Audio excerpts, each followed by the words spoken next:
So much, Professor Bodhi, and thank you so much for organizing this event. It's definitely interesting and provocative, and I also would like to continue the provocation and by bringing up a few points that I would like to contextualize to Assam about tribes in Assam and also discuss.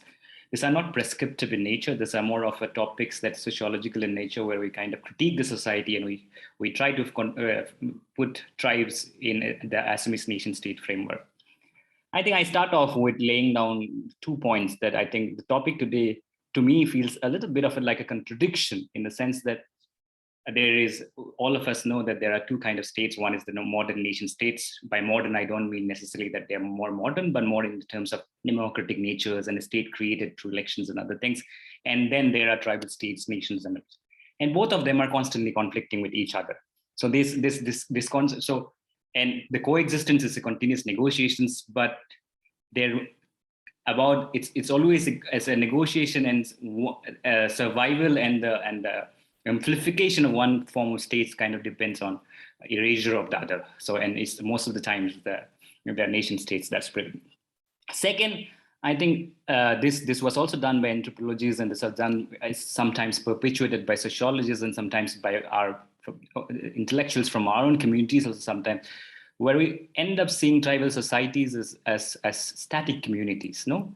Like something that the where this kind of natures come from or prescriptions comes from is also that this perspective of saying that, okay, you are a tribe, tell us what are your demands, tell us what are your expectations, and we'll try to fulfill them, and then the integration will be complete. It doesn't happen necessarily because we are constantly dynamic in nature and constantly evolving. We are fighting. The nation states are also doing an internal kind of struggle within ourselves. Like, so the fight against the state is different. There are also internal fights against patriarchy, internal fights against the class that divisions that is coming forth in our structures within. So we are capable of those fights. So the prescriptions in terms of the kind of prescriptive natures of government, kind of the modern state kind of trying to give prescription, this given to demands actually is based on that framework. So I think in that sense, I find this a little bit of contradictions, but of course, because you can't do away with the state, so you have to kind of have some demands. So I'll bring forth some of the articulations from Assam and the tribes. Of course, I don't speak for all of it, because Assam is probably in the northeast. In India, Assam is one of the states which has the lowest number of tribals population, about 15% in the 2011 census. And they are diverse in nature. There are hill tribes who have hill and plains. Of course, the Boros are also plains, who have their 6 scheduled protections and their autonomy. And there are large tribes, like large in terms of numbers like ours, but we are still struggling for the 6 scheduled protection. And then there are very, very small populations which are actually have lost their languages, their culture, distinct culture, because they've been completely assimilated to the Assamese large mainstreams. To be given examples, Ravhas, Tivas, and even the Sonoas. So I think so the assimilation process differs a lot. So I obviously the realities come from my experience, but I also would like to generalize a few points and then put it forward. So I think this is the framework where I'm coming from. I think one of the first things that I wanted to address is the discussion of tribes as a category, as an understanding. I was also reading at Professor Kaka's paper, but I didn't get too deep into it. But I think the understanding of this, I have spoken in one of the earlier TCI discussions of the understanding of tribals and indigenous population in Assam is a very contested category. I think, to be very frank, I would say that there is a need to go beyond that, because when we end up saying tribes as indigenous categories, then we kind of start talking about the hierarchies that exist between tribes. Like, for instance, there are tea garden communities. I use this in a very humility, but I don't describe them by separate tribes, but I'm just using this as to address the community who are Adivasis, who are tribes, but they don't enjoy the status in Assam. And because the indigenous category pitches in, even many tribes actually oppose their claim to ST status. I think that indigenous category as residents of Assam kind of has to be looked at very, very critically. So I think it has to go beyond cultures and commonalities. I think so. The foundational aspects of what actually comprises a tribal community actually needs to be looked at. This also needs to be looked at in in the framework of what the communities are now, there are 6 communities, very large communities, fairly developed. I wouldn't say if they have assimilated to the caste assimilation structure or not. They have to a certain extent, and I wouldn't go into the nitty-gritties of their demands. I don't necessarily support, I don't necessarily oppose them, but I think that they also use this category of indigenous, that we are indigenous population and we have every right to become STs. So that's also something that framework is there. Third point that I wanted to use is that when you use indigenous as a category, not necessarily just to describe the tribes, but also as local residents, as residents, sons of the soil, daughters of the soil, whatever it is, you end up using tribes and weaponizing tribes against the process of immigrations and the fight against this, which are basically not serving the status, basically serving the status quo. So that framework really, really needs to be looked at very, very seriously in Assam. I think that is something that I wanted to bring. Second point that I wanted to come was topic of religion. I think last time I was speaking to, last time Professor Khaka in the last discussion also mentioned that religion is probably not going to be, if I'm quoting him right, I don't know if he can come in later on, that religion probably, and this was also said to me by many missing people from my tribe, that religion probably is not going to be the emancipation, bring forth the emancipation of the missings. It has to be the language and culture land. I absolutely understand. But I think when you analyze, when we're talking about Vision 2047, we have to also analyze the contemporary situation. Religion is definitely going to be a very, very contested, a point of conflict in Assam in the near future. For 10, 15 years, it is going to be a major issue where the fights are going to happen. I'm sure it has already developed. And this discussion, so it is basically when you assimilate the tribes into the Assamese larger mainstream society, because Assam is a caste society. Many people confuse that Assam is not a caste society. This is a very, very, very highly maintained kind of a thing that everybody kind of assume that we are not castes, but there are so many nuances of casteism and so many things. I can just give you an example. If you go to Majuli, 45% of the populations are missing.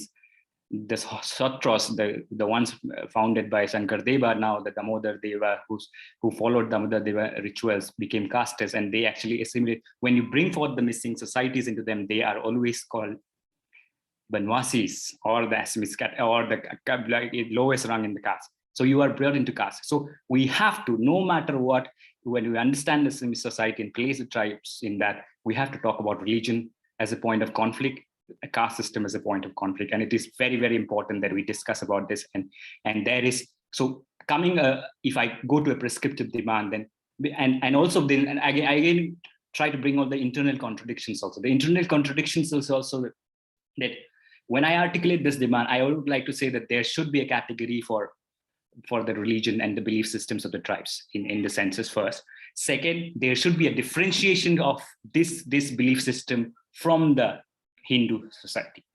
And if that differentiation doesn't happen, then there is a big problem that is going to happen, because what happens is that I have seen within my tribe, I'm not going to speak on any tribes, many tribes, within my tribe, there are a few organizations that sometimes they strongly oppose conversion, even conversion to Christianity. So they are saying that you have left our religion, you are left our belief system, we are Hindus, we are a larger extension of Hindus, blah, blah, blah. And then you kind of fight against this conversion. So you are being again weaponized to create this inherent contradictions between the tribals themselves. So I think this differentiation first has to emerge. And that is very, very strong articulation that I would like to make. And this has happened. I can keep you citing multiple instances of this. I have personally experienced, I have personally also faced it. I mean, in when there was a young Pegu boy who was butchered, all killed openly in Guwahati, many RSS folks and many Assamese RSS folks also offered to pay money that how can they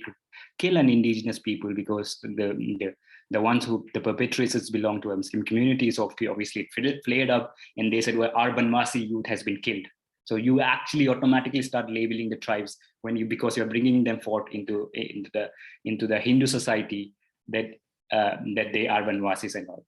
And if you look at Arunachal, or if you look at some of the tribes in Assam, you look at all these temples and all these folk stories because these folk stories are not natural in the sense. Many of the folk stories are saying that we were relatives of, Deoris sometimes consider that they were relatives of Sri Krishna. I mean, can you believe that this is the kind of assimilation process that is happening? So there has to be the differentiation and going back to the roots. That's why I keep talking about the foundational aspects of our land, foundational aspects of our culture. That is something that we have to keep articulating and talking about, not necessarily by saying that we want to bring back the same thing, but placing them into the contemporary natures and our aspirations also into the picture. So that is very, very important. Third point I was looking at, it was also about the land displacement and the displacement of the, my tribe Missings are treated as one of the communities, sometimes even glorified and romanticized, that our housing styles are great. It's great to kind of deal with that floods and all. Yes, it is. I mean, to a large extent, it helps us.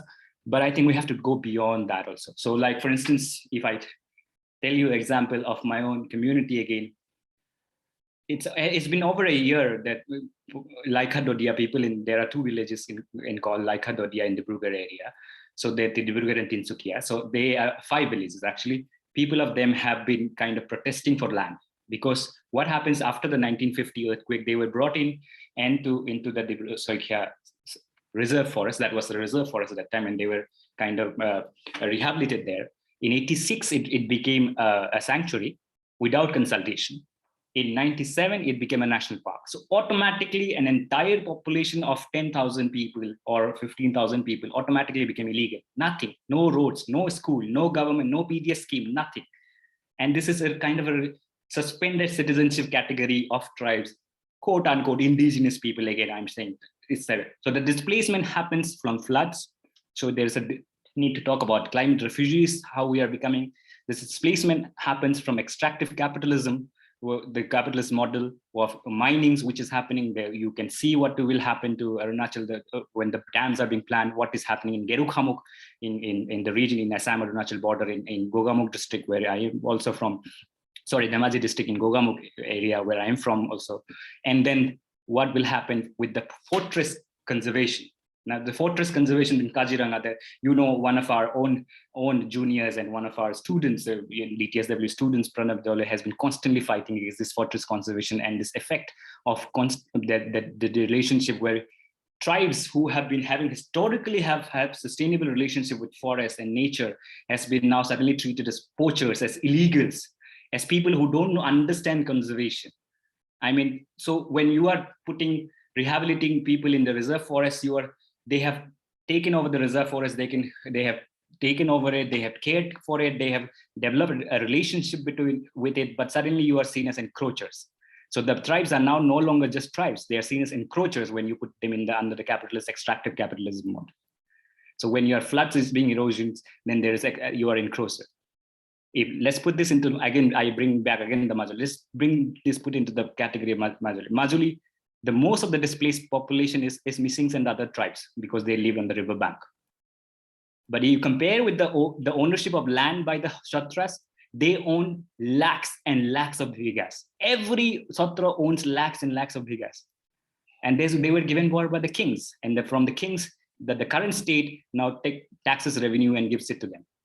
So now, when you are talking about rehabilitation, we have to first ensure that there is one point is that the ensuration of rehabilitation has to be permanent, has to be not as a charity, as a right holder, as definite rights holder, and the foundational category. Now, if I bring back the foundational category, before even the kings came, the tribes were already resisting in Majuli. Now, whose land were they when they were being passed over by a king or a feudal lord to the Kshatras?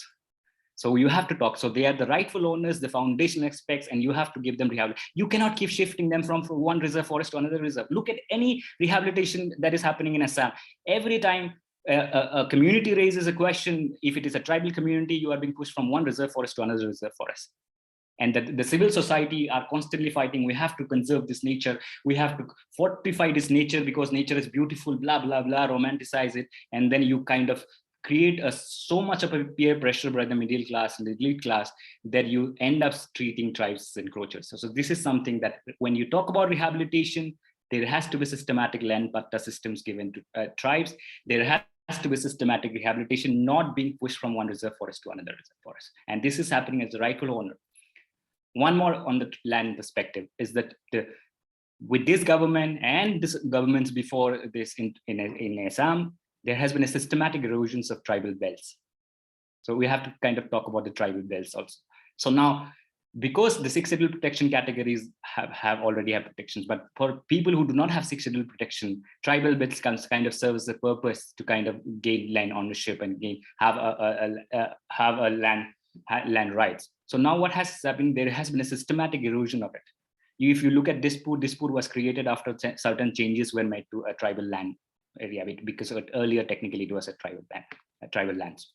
If you look at now recently, Hemanta Biswa Sarma government went to Jonai, and it was the largest tribal block belonging to the missing community that was displaced. That was completely, there was delimited in the sense that there were many other communities, they enjoy the same right as the tribes there. So they are yet to be STs. So in an ST cat, in a tribal belt, non-ST communities enjoy the same right as the STs. That has happened. One tribal belt was completely wiped out. Because now Guwahati, you need to expand Guwahati, the metropolis, or just the outskirts of Guwahati is called Sonapur.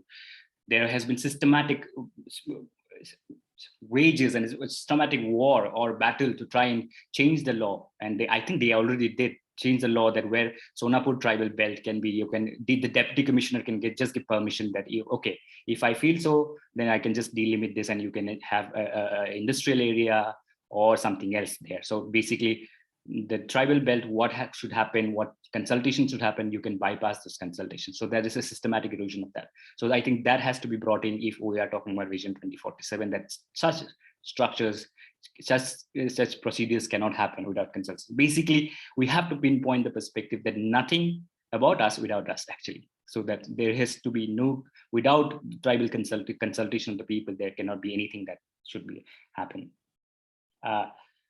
So that is something that I wanted to highlight. Second, I think the language and education part. I think when both is sent me the note, I was also looking at it. I think education definitely is going to be emancipatory, but I think we have to also look at education and knowledge systems from a framework. I don't say this because I studied in English medium school and I kind of became something else, but I also realized that I have lost I continue to keep in touch, but quite a bits of my indigenous knowledge forms that were passed down orally from it. So I go back and continuously interact with my parents, grandparents to continuously learn that. That's the difference. But I have written quite a bit on language, and I wanted to portray that when we, I think, talk about education, it has to be that language has to be in our own languages. You cannot say that these tribal communities could not keep up with it, or they are not meritorious enough, because this impression that tribal communities love drinking, tribal communities love having fun, and this is their way of life, they are not very bothered about education, is complete denial of aspirations of the communities within themselves, I think. So then we can be, that is our way of life, but to use that as a logic to kind of deny the right to education in our own languages is a big problem. So imagine if I was going to an Assamese medium school and my parents don't speak the Assamese language so much. I had to first learn the language, pick up the language, and then pick up the concepts, and also compete with people who are already speaking the language in their homes. So how do you put merit in that? Then it is a fallacy to kind of say that these people lack merit, because they are struggling every day of their life. We are struggling every day of our life to keep up. So the language, the education has to be in our own languages. The knowledge has to be emancipatory. It cannot be just education in the sense of degrees. Of course, it is important for upper mobility and growth, but it also has to be emancipatory. It also has to have relationships with our indigenous systems, and it also has to be in our own language. And this language preservation at the state, now I put it in the framework of capitalist education, where education becomes an industry. Everything is defined from liabilities and assets. No, everything is looked at it from the lens of liabilities and assets. So what becomes is that if there is a budget cut, if there's something, the tribal courses are the first one to go. And this has happened multiple times in Assam. They are the first casualties of this budget cuts and everything. You look at the kind of budget that is allotted to Assam Sahitya Sabha and the tribal Sahitya Sabha, smaller tribal Sahitya Sabha. There's millions of discrepancy. That the budget amount is much more. Now, there could be an argument that because Assam Sahitya Sabha is talking about the entire Assam. No, they are not. They are only talking about literature in Assamese language. They are never talking about literature in missing language. They are not translating also even the missing language literature or the Bodo language literature. So how does they by default become an Assam Sahitya Sabha and take all the chunk of the budget, but the tribes get left out? So that also needs to be articulated. I think that needs to be talked about. So I think, and then final point that I wanted to make is about this categories of funds, semi-autonomous, constitutional status of sixth schedule. Sixth schedule is very definitely important. Land is very important, but the constitutional status, semi-constitutional status, so that more funds can be pulled in. We also have to. We are dynamic communities. We also have to critically question ourselves. Are these funding sources helping? Are these funding sources really benefiting our own communities, or are these funding sources just creating a cream within our communities who are now aligning with the larger caste communities and then continuing the status quo? This is something that I really want to bring forth, because if I look at missing Agong Kabang, missing autonomous councils and other autonomous councils, the Tata Trust funds quite a bit of money. It's every year it's funding millions and millions of pushing in money to that to this the autonomous council, and then the state kind of complies with something else, and then every election they will say, okay, we'll give them constitutional status, now you will get more budget so that you can continue that work. I mean, we have to really look at, are they actually working, or are they actually, we are creating one more category within ourselves? So I think there is something, or are they representing the interests of the real missings in the grassroots, or are we creating a layers? So I think this is something that we I really wanted to put forth. So in this entire category, I just wanted to bring forth. So these are some of the discussions and topics I wanted to provoke a discussion. I hope there's a discussion on these topics. I wanted to articulate all of these demands, I think kind of links from this analysis. But I end with by saying that now as TICI, what becomes our role? I think we are tribal intellectual collective, intellectual good. And we are saying, now I think there are two ways to kind of look at ourselves. Do we become intellectual as a product, or do we become intellectual as a product, as an intellectual, as just as a role, and we become a product within the system and kind of keep articulating or analyzing our societies from the same perspective as many people have done?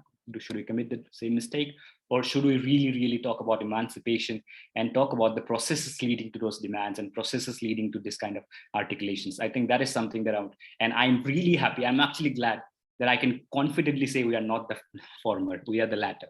We are really articulating from our own voices. We are talking critically about ourselves. We're not glorifying ourselves. We're not people who are happily just parroting the same narrative that has been created, but we are actually questioning. We are not gatekeeping, but we are kind of demystifying the wrong knowledges. We are kind of bringing forth real knowledges, and we are articulating from the agency. We are taking the mic for ourselves, and which is very important, which is very critical thing to do, and we should continue this. But these are the things that I wanted to highlight, and I wanted to provoke a discussion. Thank you so much for giving me this opportunity. I would have said much more, but I think this is for now, and then we can have a discussion. Thank you so much.